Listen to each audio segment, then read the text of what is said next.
एक समय की बात है। घने जंगल में चंद्रगुप्त आचार्य चाणक्य के साथ बैठे थे। चंद्रगुप्त का चेहरा उदास था। उनकी आंखों में कोई गहरा संशय छिपा हुआ लग रहा था। आचार्य चाणक्य, जो हमेशा अपने शिष्य की मनोदशा को भांप लेते थे, ने धीरे से पूछा, हे चंद्रगुप्त, क्या बात है? तुम बड़े उदास लग रहे हो। क्या तुम्हारे मन में कोई संशय है? तुम्हारी भौहें सिकुड़ी हुई हैं और तुम्हारा ध्यान कहीं और भटक रहा है। चंद्रगुप्त ने सिर उठाया और गहरी सांस लेकर कहा, गुरुवर, आप बहुत ध्यान देते हैं। मैं आपकी बातों को समझता हूं, लेकिन कुछ चीजें हैं जो मेरे समझ के बाहर हैं। कभी कभी अच्छी चीजें करने के बाद भी सब बुरा क्यों हो जाता है?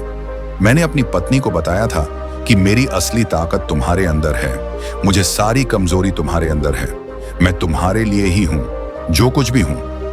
लेकिन यह बात का फायदा उठाकर वह हमेशा फायदा उठाती रहती है। मुझे ऐसा महसूस हुआ है कि अपनी कमजोरी किसी औरत को नहीं बतानी चाहिए। चाणक्य मुस्कुराए और थोड़ा हंसे। उनकी हंसी में ज्ञान की गहराई थी। वे बोले, औरत का स्वभाव चंचल और मृदुल होता है कि कोमल होती है। यह बात सच है कि उनके दिल में कभी कोई बात देर तक नहीं छुपती रहती। चंद्रगुप्त, आज मैं तुम्हें बताऊंगा कि वह कौन सी 5 बातें हैं जो तुम्हें किसी औरत को नहीं बतानी चाहिए, खासकर अपनी पत्नी को। सबसे पहले मैं तुम्हें गिनाता हूं। अब मैं तुम्हें इनमें से प्रत्येक को विस्तार से समझाता हूं, लेकिन पहले मैं तुम्हें एक लंबी कहानी सुनाता हूं जो इन सभी 5 बातों पर आधारित है। यह कहानी एक साधारण किसान की है जिसका नाम था हरिप्रसाद। इस कहानी से तुम समझोगे कि अगर ये बातें पत्नी को बता दी जाएं तो कितना बड़ा नुकसान हो सकता है। कहानी सुनो और इसमें से सीख लो। बहुत समय पहले एक छोटे से गांव में हरिप्रसाद नाम का एक मेहनती किसान रहता था। गांव का नाम था गोविंदपुर, जो हरी भरी पहाड़ियों और बहती नदी से घिरा हुआ था। हरिप्रसाद की उम्र करीब 40 वर्ष की थी और वह अपने खेतों में दिन रात मेहनत करता था। उसके पास अच्छी जमीन थी जहां वह धान, गेहूं और सब्जियां उगाता था। उसकी पत्नी का नाम था लक्ष्मी, जो घर संभालती थी और गांव में अपनी सादगी के लिए जानी जाती थी। दोनों की शादी को 10 साल हो चुके थे और उनके 2 बच्चे थे, एक बेटा और एक बेटी। हरिप्रसाद और लक्ष्मी का वैवाहिक जीवन शुरुआत में बहुत सुखमय था। हरिप्रसाद अपनी पत्नी से बहुत प्यार करता था और सोचता था कि पति पत्नी के बीच कोई रहस्य नहीं होना चाहिए। वह हर बात लक्ष्मी से साझा करता था, चाहे वह अच्छी हो या बुरी। लेकिन यही उसकी सबसे बड़ी भूल साबित हुई। 1 साल पहले की बात है। मानसून अच्छा था और हरिप्रसाद की फसल बम्पर हुई। उसने बाजार में अपनी फसल बेची और अच्छी कमाई की। पूरे साल की मेहनत से करीब 50,000 रुपए इकट्ठा किए। घर आकर उसने लक्ष्मी से कहा, लक्ष्मी, इस बार फसल से 50,000 रुपए मिले हैं। अब हम घर की मरम्मत करवाएंगे, बच्चों की पढ़ाई के लिए पैसे बचाएंगे और थोड़ा ऐशो आराम भी करेंगे। लक्ष्मी खुश हुई, लेकिन धीरे धीरे उसकी सोच बदलने लगी। वह सोचने लगी कि इतने पैसे हैं तो क्यों न नए कपड़े, गहने और घरेलू सामान खरीदें। हरिप्रसाद ने कभी मना नहीं किया, लेकिन लक्ष्मी ने खर्च पर नियंत्रण करना शुरू कर दिया। जब हरिप्रसाद खेत के लिए नई बीज खरीदने जाता, लक्ष्मी कहती, तुम इतना कमाते हो, लेकिन क्या जरूरत है इतना खर्च करने की? थोड़ा बचाओ ना। धीरे धीरे जरूरी खर्चों पर भी रोक लगने लगी। एक बार हरिप्रसाद को खेत में नई सिंचाई की मशीन की जरूरत पड़ी, जो 10,000 रुपए की थी। लक्ष्मी ने मना कर दिया, नहीं, इतना पैसा व्यर्थ मत करो, हमारी कमाई इतनी ही है, बचाओ। हरिप्रसाद उदास हो गया, क्योंकि बिना मशीन के फसल प्रभावित हुई और अगले साल कमाई कम हुई। पहली बात, कमाई बताने से नुकसान हो गया। घर में तनाव बढ़ा और हरिप्रसाद की मेहनत बेकार जाने लगी। लेकिन हरिप्रसाद ने इससे सीख नहीं ली। वह अपनी कमजोरियां भी लक्ष्मी से छुपाता नहीं था। हरिप्रसाद को बचपन से अंधेरे से डर लगता था। रात में अकेले खेत जाना उसके लिए मुश्किल था। एक शाम जब वह लक्ष्मी से बात कर रहा था तो बोला, लक्ष्मी, मुझे अंधेरे से बहुत डर लगता है। बचपन में एक बार जंगल में भटक गया था, तब से यह कमजोरी है। लेकिन तुम्हारे साथ हूं तो सब ठीक है। लक्ष्मी ने पहले हंसी में उड़ाया, लेकिन बाद में इसका फायदा उठाने लगी। जब भी घर में कोई काम होता, जैसे रात में गाय को चारा देना या बाहर से पानी लाना, लक्ष्मी कहती, तुम तो अंधेरे से डरते हो, मैं कर लूंगी, लेकिन बदले में तुम मुझे नए गहने दिलाओ। हरिप्रसाद मजबूर हो जाता। एक बार गांव में मेला लगा और लक्ष्मी ने जिद की कि रात में साथ चलो। हरिप्रसाद ने मना किया तो लक्ष्मी ने कहा, तुम्हारी कमजोरी जानती हूं, लेकिन अगर नहीं चले तो घर में रहो। हरिप्रसाद गया, लेकिन रास्ते में डर से बीमार पड़ गया। घर लौटकर बिस्तर पर पड़ा रहा और अगले दिन खेत का काम छूट गया। कमजोरी बताने से न केवल उसका मनोबल टूटा, बल्कि घरेलू जीवन में असंतुलन आ गया। लक्ष्मी अब हर बात में उसकी कमजोरी का हवाला देकर अपनी इच्छाएं पूरी करवाती। नुकसान यह हुआ कि हरिप्रसाद का आत्मविश्वास कम हो गया और वह छोटे छोटे कामों में भी हिचकिचाने लगा। हरिप्रसाद को गांव के जमींदार से एक बार अपमान सहना पड़ा। जमींदार ने खेत की सीमा पर विवाद किया और हरिप्रसाद को सबके सामने डांटा। तुम जैसे गरीब किसान क्या जानते हो, चुपचाप अपना काम करो। हरिप्रसाद चुप रहा, लेकिन घर आकर लक्ष्मी से सब बता दिया। लक्ष्मी, आज जमींदार ने मुझे बहुत अपमानित किया। मैंने कुछ नहीं कहा, लेकिन दिल टूट गया। लक्ष्मी ने पहले सहानुभूति दिखाई, लेकिन बाद में हर झगड़े में ताना मारने लगी।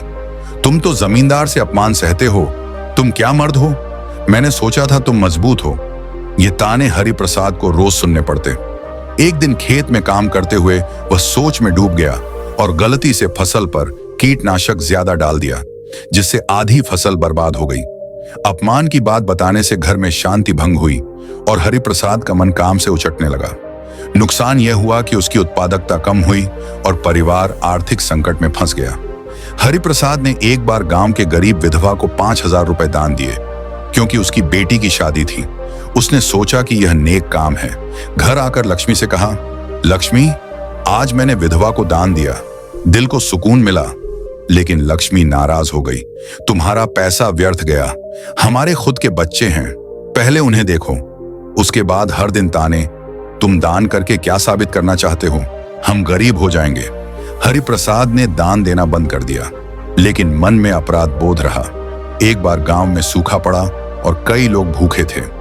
हरिप्रसाद मदद करना चाहता था, लेकिन लक्ष्मी के तानों से डरकर नहीं किया। नतीजा, गांव वाले उसे स्वार्थी समझने लगे और उसकी प्रतिष्ठा गिर गई। दान की बात बताने से न केवल पुण्य कम हुआ, बल्कि घर में कलह बढ़ी और सामाजिक जीवन प्रभावित हुआ। चाणक्य की यह शिक्षाप्रद कहानी जो उन्होंने चंद्रगुप्त को दी, 5 महत्वपूर्ण सिद्धांतों पर आधारित है, जो एक पुरुष को अपनी पत्नी से कुछ खास बातें छिपाने की सलाह देती हैं। पहली बात, अपनी कमाई। चाणक्य का यह पहला सिद्धांत कि एक पुरुष को अपनी आय के बारे में अपनी पत्नी को नहीं बताना चाहिए, भारतीय संस्कृति और पारिवारिक गतिशीलता के संदर्भ में गहरा अर्थ रखता है। चाणक्य का यह विचार केवल धन की गोपनीयता तक सीमित नहीं है, बल्कि यह वैवाहिक जीवन में संतुलन, स्वायत्तता और मनोवैज्ञानिक गतिशीलता को बनाए रखने के बारे में भी है। चाणक्य के समय में पुरुष परिवार का मुख्य आर्थिक आधार हुआ करता था। वह आय का प्रबंधन करता था और परिवार की आर्थिक जिम्मेदारियों को संभालता था। चाणक्य का मानना था कि यदि पत्नी को पति की पूरी आय का पता चल जाए, तो वह खर्चों पर नियंत्रण करने की कोशिश कर सकती है। यह नियंत्रण कई बार अनावश्यक तनाव का कारण बन सकता है। चाणक्य के अनुसार पत्नी का स्वभाव सुरक्षा और स्थिरता की तलाश में होता है। यदि उसे आय की पूरी जानकारी हो, तो वह खर्चों को सीमित करने की कोशिश कर सकती है, जो जरूरी खर्चों को भी प्रभावित कर सकता है। इससे घर में तनाव बढ़ सकता है और वैवाहिक सुख में कमी आ सकती है। भारतीय संस्कृति में परिवार की आर्थिक जिम्मेदारी अक्सर पुरुषों पर होती थी, खासकर चाणक्य के समय में। पत्नी का कार्य क्षेत्र मुख्य रूप से घरेलू और सामाजिक जिम्मेदारियों तक सीमित था। चाणक्य का यह सुझाव उस समय के सामाजिक ढांचे को ध्यान में रखकर दिया गया था, जहां पुरुष की आय का प्रबंधन और उसका उपयोग परिवार की समग्र भलाई के लिए किया जाता था। हालांकि यह विचार आधुनिक संदर्भ में कुछ हद तक विवादास्पद लग सकता है, क्योंकि आज के युग में पति पत्नी दोनों ही आर्थिक रूप से स्वतंत्र और सहभागी हो सकते हैं। फिर भी चाणक्य का यह सिद्धांत मनोवैज्ञानिक स्तर पर आज भी प्रासंगिक है। आज के समय में जहां पति पत्नी दोनों ही कामकाजी हो सकते हैं और आर्थिक पारदर्शिता को एक स्वस्थ रिश्ते का हिस्सा माना जाता है, चाणक्य का यह सुझाव कुछ हद तक पुरातन लग सकता है। हालांकि इसका मूल सिद्धांत संतुलन बनाए रखना आज भी लागू होता है। उदाहरण के लिए, यदि एक साथी अपनी पूरी आय का खुलासा करता है, तो दूसरा साथी उस जानकारी का उपयोग करके खर्चों, निवेश या बचत पर अनावश्यक दबाव डाल सकता है। इससे रिश्ते में तनाव बढ़ सकता है। इसलिए चाणक्य का यह सुझाव यह नहीं कहता कि पति पत्नी को पूरी तरह से आर्थिक मामलों में अलग रखा जाए, बल्कि यह सुझाव देता है कि कुछ गोपनीयता और स्वायत्तता दोनों पक्षों के लिए फायदेमंद हो सकती है। मान लीजिए एक पति अपनी पत्नी को अपनी मासिक आय जैसे कि 1 लाख रुपए के बारे में बता देता है। पत्नी जो परिवार की सुरक्षा और भविष्य की चिंता करती है, यह तय कर सकती है कि इस आय का 70% हिस्सा बचत या निवेश में जाना चाहिए। इससे पति के व्यक्तिगत खर्च जैसे कि दोस्तों के साथ बाहर जाना या अपने शौक पूरे करना सीमित हो सकते हैं। इससे पति में असंतोष की भावना पैदा हो सकती है और वह अपनी स्वतंत्रता खोया हुआ महसूस कर सकता है। दूसरी ओर, यदि पति अपनी आय का कुछ हिस्सा अपने पास रखता है और केवल सामान्य खर्चों के लिए एक निश्चित राशि पत्नी के साथ साझा करता है, तो वह इस तनाव से बच सकता है। यह गोपनीयता उसे अपनी स्वायत्तता बनाए रखने में मदद करती है। चाणक्य का यह सिद्धांत आर्थिक गोपनीयता के बारे में नहीं, बल्कि वैवाहिक जीवन में संतुलन और स्वायत्तता बनाए रखने के बारे में है। आधुनिक युग में इस सिद्धांत को लागू करने का तरीका बदल सकता है, लेकिन इसका मूल विचार रिश्ते में अनावश्यक तनाव से बचने के लिए कुछ व्यक्तिगत स्थान बनाए रखना आज भी प्रासंगिक है। पति पत्नी को एक दूसरे के साथ खुलकर बात करनी चाहिए, लेकिन कुछ मामलों में सीमाएं निर्धारित करना रिश्ते की दीर्घकालिक खुशी के लिए फायदेमंद हो सकता है। दूसरी बात, अपनी कमजोरियां। चाणक्य का दूसरा सिद्धांत यह है कि एक पुरुष को अपनी कमजोरियों के बारे में अपनी पत्नी को नहीं बताना चाहिए। यह सिद्धांत मानव स्वभाव, रिश्तों की गतिशीलता और आत्मविश्वास के महत्व को दर्शाता है। चाणक्य के अनुसार यदि पत्नी को पति की कमजोरियां पता चल जाएं, तो वह अनजाने में या जानबूझकर उन कमजोरियों का उपयोग करके अपनी इच्छाएं पूरी करवाने की कोशिश कर सकती है। इससे पति का आत्मविश्वास कम हो सकता है और वह रिश्ते में नियंत्रित महसूस कर सकता है। चाणक्य का यह विचार इस तथ्य पर आधारित है कि औरत का दिल कोमल होता है, लेकिन वह अनजाने में कमजोरी का दुरुपयोग कर सकती है। भारतीय समाज में पुरुष को परिवार का रक्षक और मार्गदर्शक माना जाता है।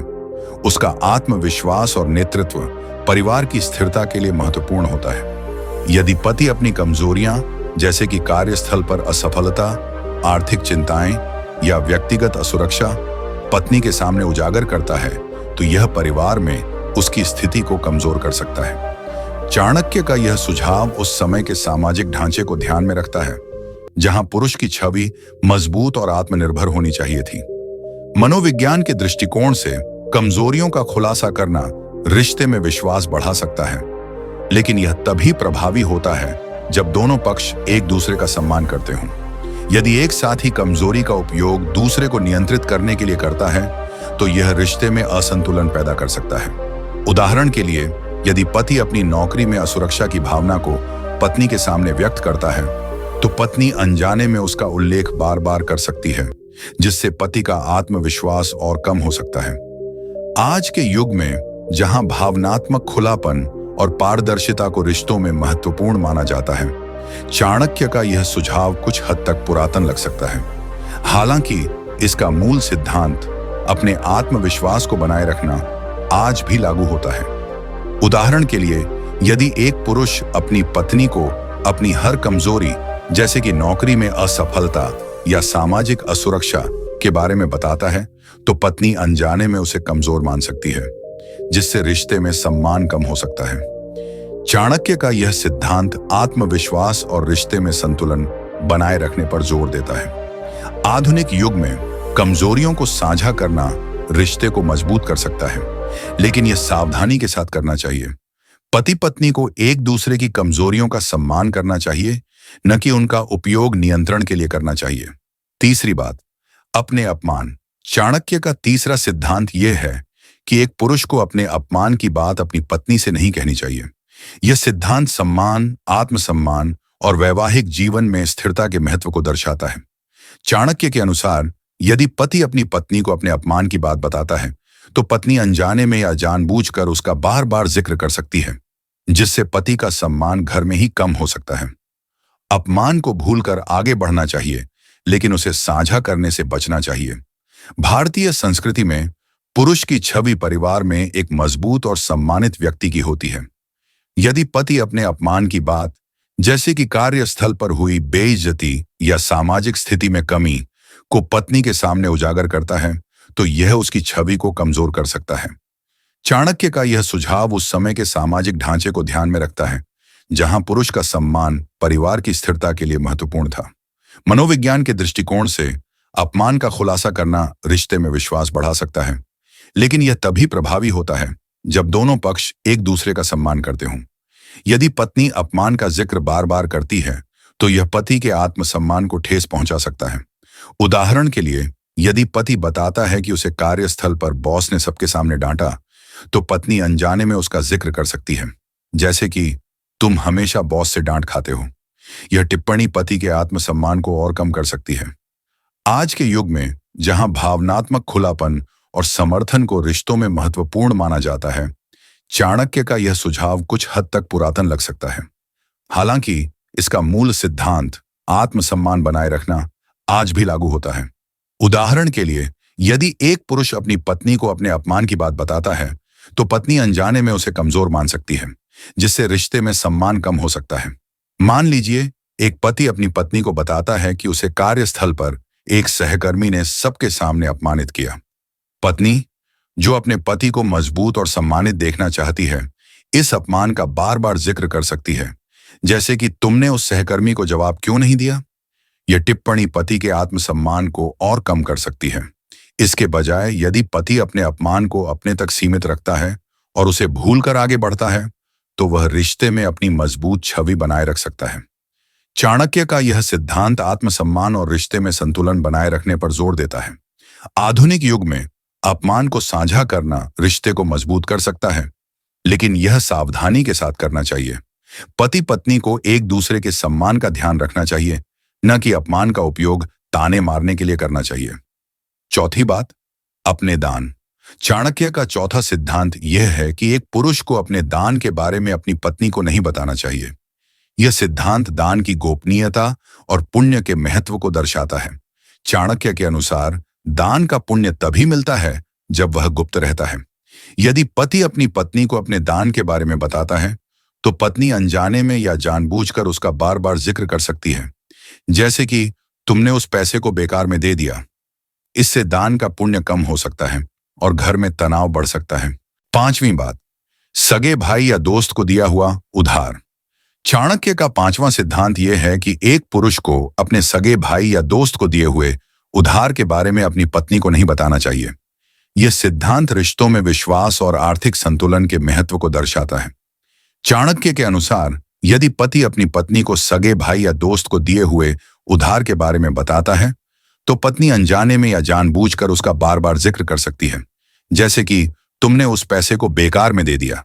इससे घर में तनाव बढ़ सकता है, खासकर यदि उधार वापस नहीं आता है। भारतीय संस्कृति में परिवार और दोस्तों के बीच आर्थिक मदद आम बात है। हालांकि चाणक्य का यह सुझाव उस समय के सामाजिक ढांचे को ध्यान में रखता है, जहां आर्थिक संसाधन सीमित थे और उधार का वापस न आना परिवार की स्थिरता को प्रभावित कर सकता था।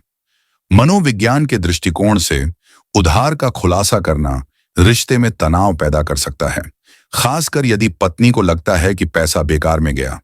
उदाहरण के लिए, यदि पति अपने भाई को 50,000 रुपये उधार देता है और पत्नी को पता चलता है, तो वह कह सकती है, तुमने उसे पैसे क्यों दिए, वह कभी वापस नहीं करेगा।